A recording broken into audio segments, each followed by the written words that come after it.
you're growing your list with some kind of free lead magnet or opt-in. But now what?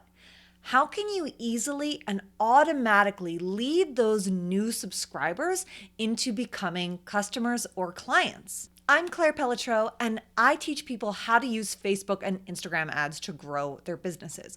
Most of my students are growing their lists with Facebook ads in hopes of selling their online courses, their coaching packages, or their services. Now, there will always be a small percentage of people who actually want to give you money as soon as they find you, as soon as they get on your list. So it's important to make them an offer, let them know how they can pay you and how you can help them very early on. I typically do that on the thank you page of a lot of my opt-ins. So people opt in and they see an offer right away. Or if they've signed up for my Evergreen webinar, then they're going to see an offer inside the webinar. But what I've noticed is that the likelihood that somebody is going to buy from me really depends on what they have opted in for. What is the thing that got them on my list? If they sign up for a free guide or, a checklist or PDF, they're way less likely to pay me right away, to buy from me immediately. Then if they sign up for my Evergreen webinar, they get to know me via video, they get to know my style, they're much more likely to buy my Facebook and Instagram course right off the bat. Those lead magnets that don't lead to immediate sales, I typically think of them as lower commitment lead magnets because it really does take way less of a commitment from you to check out a PDF that I've put together or look at a checklist compared to sitting through a training that I've put together, right? It's a way higher commitment even just to sign up for a training that you have to sit through than something you can skim very easily. By the way, I actually have a ton of those low commitment lead magnet resources linked for you right below this video. So if you need help with your audiences or just a general idea of how Instagram ads work, for example, definitely check out the description below. I think you're going to really like what you find. Now, because people typically sign up for these lower commitment lead magnets at a higher rate than they do for something like a webinar, I want to make sure I'm still making offers to those people. So I have designed a Convertkit automation sequence that takes anyone who came in through one of my lower commitment lead magnets and leads them towards the higher commitment lead magnet, aka my Evergreen webinar, because that's one of the only places where people are going to see an offer to join my Evergreen course, right? It's on that webinar. So I want to make sure that people who are coming in with something, that's low commitment are eventually seeing the opportunity to take that next step with me. They don't have to wait for me to launch my course or something like that. So let's take a look at those 12 emails that I send as part of my new subscriber nurture sequence. So here we are inside of Convertkit, and this is one of my automations. You can see at the top you have different forms or landing pages. These are actually just 3 different opt-ins: an Instagram guide, which is a PDF, a conversion tracking checklist, an ad copy template, which allows you to just write your own copy inside the doc. And then I have a couple duplications of that for tracking purposes. You do not need to have that. And what I should say is anytime somebody signs up for one of these lower commitment opt-ins, there is an email that they get just delivering the thing that they signed up for. And there is a PS encouraging them to check out that webinar. I say straight up, if you're ready to dive all into Facebook and Instagram ads and you'd like to join my signature course, you actually get a special offer if you sign up for this webinar. So I'm really straight with people. If they want to dive in, if they are those fast moving people, this is the best way to go. It's just a PDF. So then everyone gets sent into my general welcome sequence. And this has 3 different emails. 2 days after they originally opt in, they get this one email, why I rarely post on social. And this simply talks about why I love Facebook ads so much more than organic marketing.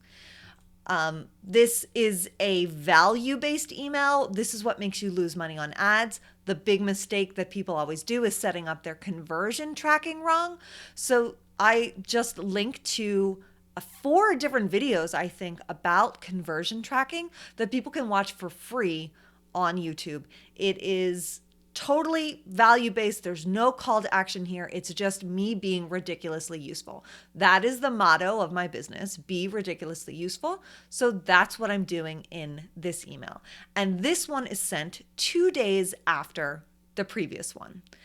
The third email sent 3 days later is about this podcast that I have. A lot of people sign up to learn about Facebook and Instagram ads from me and then discover I have this podcast where I ask extremely nosy questions about how much money people make, what do they have to spend in order to make it. It's not super related to Facebook and Instagram ads, but I love it and my listeners love it anyway. So I definitely want people to know about those podcast episodes. So I put some of the most popular episodes in here. Again, this is mostly value-based.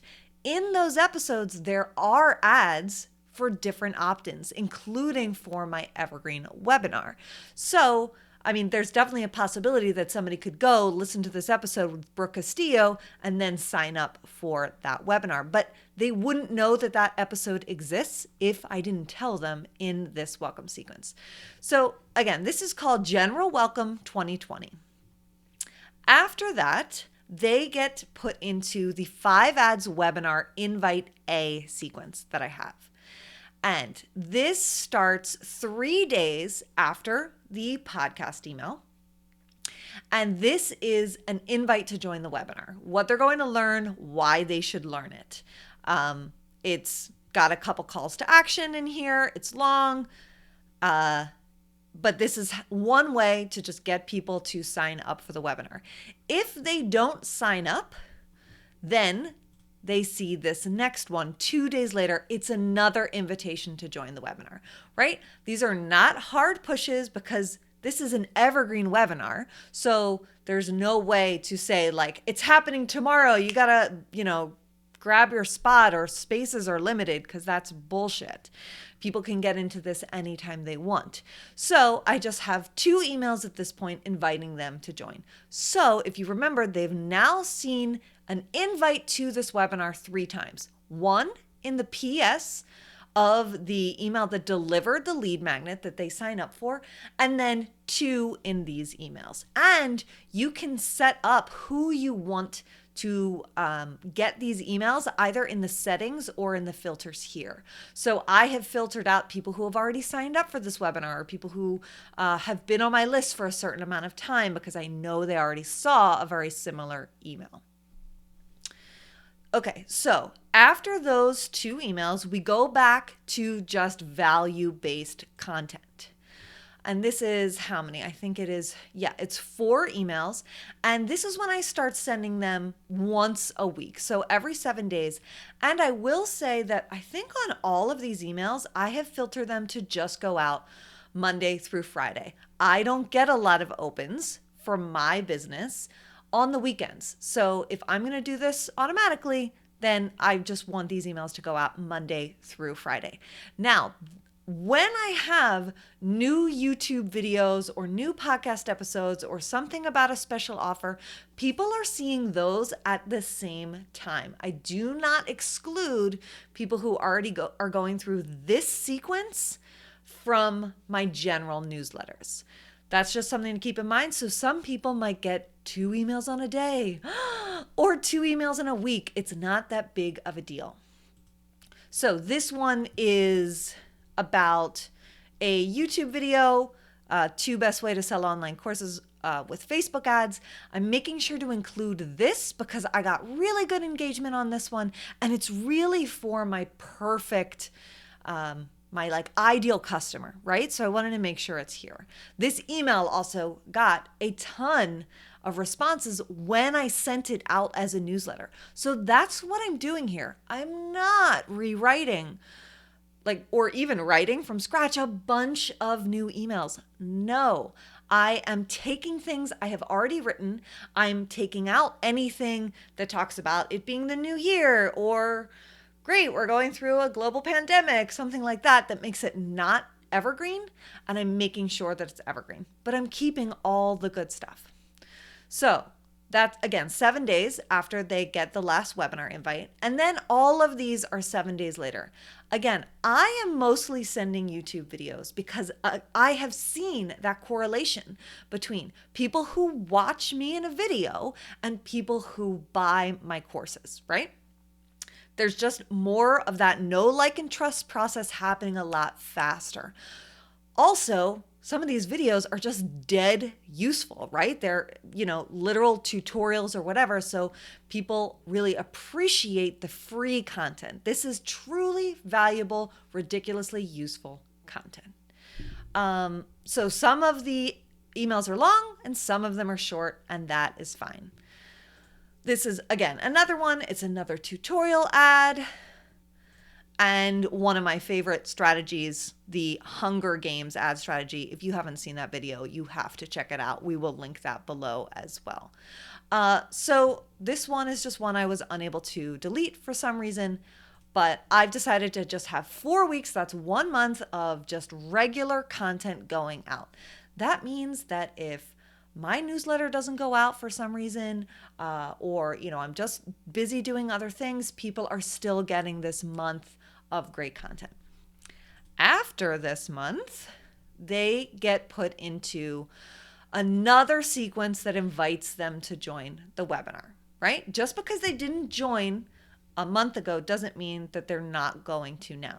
So this one is sent 4 days after the last one. Now, this question of how many days should you leave, it doesn't really matter, in my opinion. I don't think there's a specific number. I kind of chose numbers just like off the top of my head. So again, these are emails that were written for me for a launch that I just adapted to be evergreen because, man, webinar emails are hard, and I've already paid someone to write them for me, which was a fantastic investment. Now I get to actually reuse them, and people are much more likely to sign up for the webinar from this email than something that I would write, which would just be less strong. When you want people to take an action that they might not want to take, like signing up for a webinar, let's face it, people don't really want to sign up for webinars, then it's great to have, real copywriters who know what they're doing to create that content for you. But don't have them create it once and you never use it again. If you get somebody to write emails for you, make sure you're putting them into evergreen sequences like this one. So this is after 4 days. And something interesting about this particular sequence is I no longer exclude people who have been through this webinar before, because sometimes people need to see something more than once, right? I do exclude all of my customers, of course. If you've bought my Facebook and Instagram ads course, you're not going to see these emails. So here's one. The next one is 5 days later. The next one is 7 days later. This is where I talk about my rebrand and how much that cost. And there are calls to action in all of these. And that is the extent of the webinar calls to action that I've got in this sequence. And I have yet to actually write these, so it's something that's still pending. But the next sequence that people are going to get sent into is basically a people I learn from sequence. So I'm an affiliate of a couple different courses. The big one is the course that taught me how to set up this evergreen webinar. That's Mariah Coz's Evergreen Engines. So this email will just send people to her evergreen webinar. So I can do that just kind of all the time. If people are selling courses, but they're not on Evergreen yet, then they can sign up for this, for her webinar, and potentially buy the course, and I get a commission for that. If you do not have an Evergreen sales funnel yet, please check out her masterclass. It is absolutely fabulous. We'll also have that linked in the description, or you can just go visit clairepels.com/EE. Remember, I am an affiliate of that course, but I'm also a crazy success story, and you'll actually see what I did inside that webinar because she talks about it. So that will be one email I'll send. Then there are a couple of podcasts that I'm obsessed with. So I will just write pure value-based emails sending people to specific episodes that have really impacted me on other people's podcasts. Then any other affiliate relationships that also have evergreen funnels, then I'm definitely going to send emails inside this sequence as well.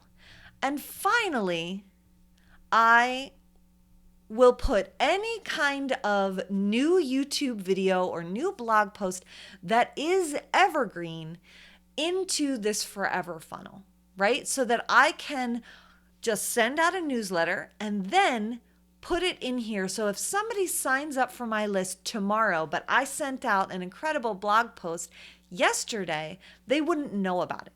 Right? So I learned this from Nathan Barry. He's the founder of Convertkit, and he talks about this in the podcast episode that I interviewed him in ages ago, but it's still the same concept, and I'm just now implementing it years later. So what you can do is exclude people based on the date that they sign up, right? So I can exclude anyone who signed up the day that I sent out that newsletter about a new blog post or before, because they will have already gotten it. But then it just continues to be more valuable content for people who have missed it because they've only just discovered me. Cool? So those are 12 emails that are already written, that are already in place, and then 2 more sequences that I still have yet to build, but I plan to, and I can just kind of every week add a new email to this forever content funnel. Cool? I love ConvertKit and their automations and stuff like that, and I especially love anyone who's got evergreen funnels going on and how they're moving people through them. If you have any questions about this whole thing, just drop them in the comments below. I have a ton of other videos for you all about like running ads to grow your list, and then you could have them come through this funnel. But for now, I would just love to hear what you're working on and how, like any ideas that you've gotten from this particular video that you can go ahead and implement. Cool? If you're all about email automation, online marketing, things like that, subscribe to the channel. I do mostly videos about ads, but there's always great behind the scenes stuff like this that's coming down the pipeline. Thank you so much for watching.